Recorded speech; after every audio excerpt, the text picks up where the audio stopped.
Bagyong Wilma tuluyan ng naglaho. Nag-downgrade ito at naging low pressure area na lamang o LPA.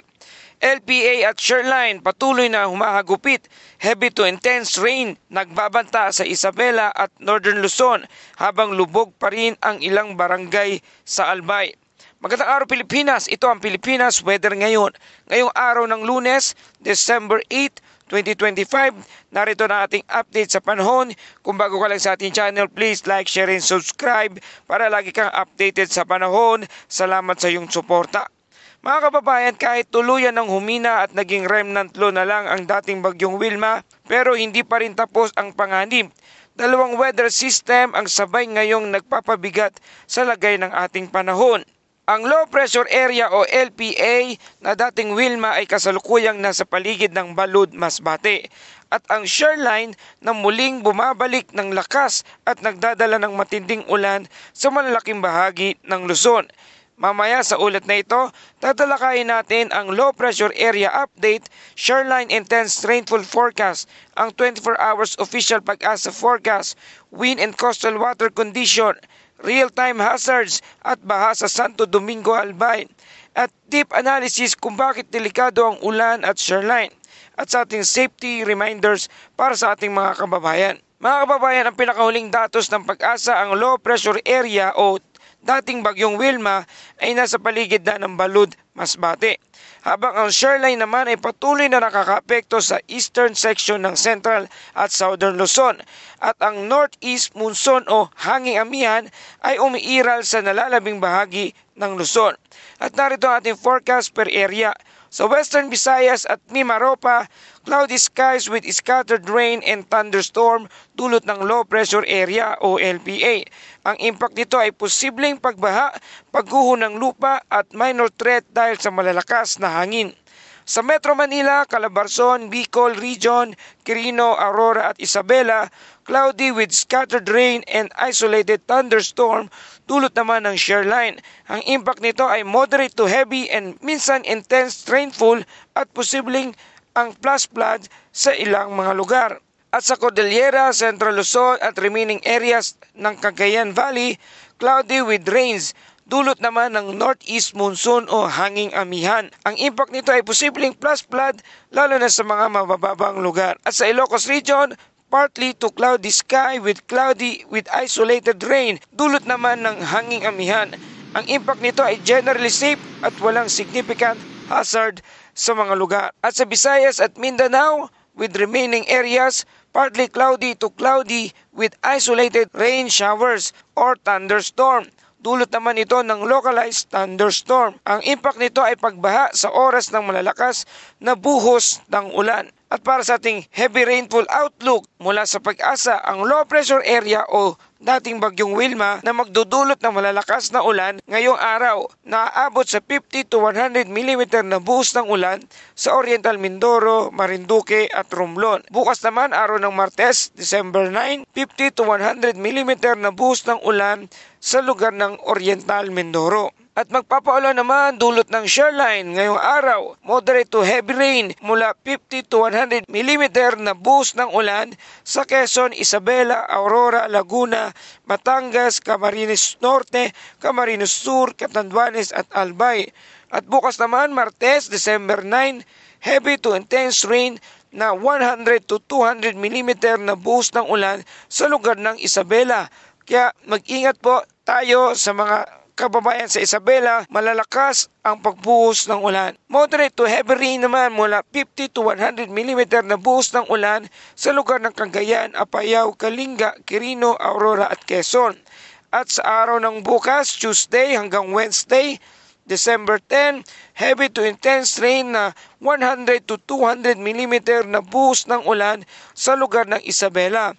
Moderate to heavy rain 50 to 100 mm na buhos ng ulan din sa Cagayan, Apayao, Kalinga, Mountain Province, Ifugao, Nueva Vizcaya, Quirino at Aurora. Mga kababayan, real-time hazard update flooding incident sa lugar ng Santo Domingo, Albay, baha hanggang bewang dulot ng low pressure area o LPA na dating tinatawag nating bagyong Wilma.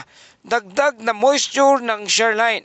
Ito ay sa barangay Alimasog, base sa litratong kuha ni Josel Kapinan Balon. Patunay na kahit remnant low na lang ang bagyong Wilma, may dilubyo pa ring dulot sa mga lugar na babahain. At para sa ating wind and coastal water forecast sa eastern section of Luzon, may strong wind na mula sa northeast at may malalakas na pag-alon na aabot sa 4.5 metro ang taas. Sa eastern Visayas at rest of Luzon with moderate to strong wind na may alon na moderate to rough seas na aabot sa 3.1 metro ang taas. At sa rest of Visayas and Mindanao, light to moderate winds na may alon na slight to moderate seas at maabot sa 2.5 metro ang taas. At sa rest of Mindanao, light to moderate wind with slight to moderate seas na may alon na 2.1 metro ang taas. Paalala, delikado po sa mga maliliit na bangka at anumang sasakyang pandagat upang pumalaot sa araw na ito. Kaya mag-ingat at huwag po munang pumalaot sa mga lugar na nabanggit na mayroong matataas na pag-alon o gale warning. Mga kababayan, narito mainit na balita. Wilma is dead. Ang bagyong Wilma ay namatay na, but the rain is not. Nawala man ang sirkulasyon nito, naiwan ang malawak na kalupaan at moisture. Habang ang shoreline naman, ito ang pinakamalaking panganib, mas delikado pa sa bagyo, minsan dahil sa biglaan at matindi ang pag-ulan. At sa lugar ng Isabela, 3 sunod na forecast period na may heavy to intense rainfall. Critical ang mga bayan sa foothills ng Sierra Madre. Kung pagsasamahin natin ang shoreline, low pressure area moisture o LPA moisture, amihan winds, nagiging perfect setup ito para malawakang pagbaha at malawakang pag-ulan sa ating bansa. Kaya narito ating safety reminders. Bantayan ang mga official heavy rainfall warnings ng Pag-asa. Iwasan ang pagdaan sa baha. Mag-charge ng phone at power banks habang may kuryente pa. Ihanda ang inyong go bag na may lamang tubig, pagkain at flashlight.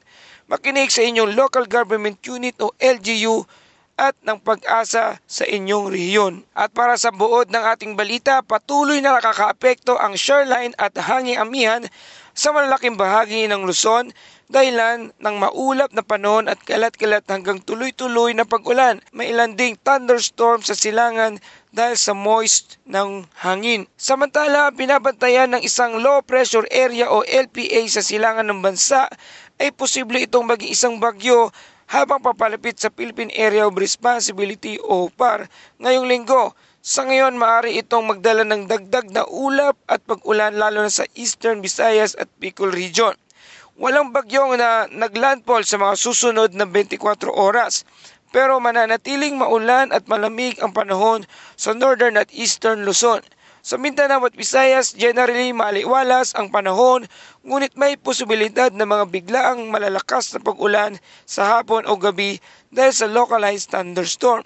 Patuloy na paalala ng Pag-asa sa mga residente sa Bicol Region, Quezon, Aurora, Eastern Visayas at Cagayan Valley na maging alerto ng posibleng pagbaha at landslide sa mga naipong ulan sa mga nakdaang araw. At para sa ating Bible verse of the day mula sa Psalms 46 verse 1, ang Diyos ang ating kanlungan at lakas handang saklolo sa oras ng kagipitan. Mga kababayan, patuloy tayong magtiwala sa kapangyarihan ng ating Panginoon. At huwag tayong matakot sapagkat ang pangako ng Panginoon tayo'y gagabayan niya at alalayan sa panahon ng mga sakuna. Maraming salamat po mga kababayan sa iyong patuloy na pagtutok at pagtangkilik dito sa ating channel, Pilipinas Weather Ngayon. Kung nagustuhan nyo ang ulat na ito, please like, share, and subscribe para lagi ka updated sa panahon. Salamat din sa ating mga kababayang OFW at ang mga local subscriber natin na patuloy na tumatangkilik at nakikinig sa ating mga ulat sa araw-araw. Mabuhay po kayo at maraming salamat sa inyo. Ito ang Pilipinas Weather Ngayon na lagi nagpapaalala, mag-ihanda, mag-iligtas, mag-alerto. Ingat tayong lahat.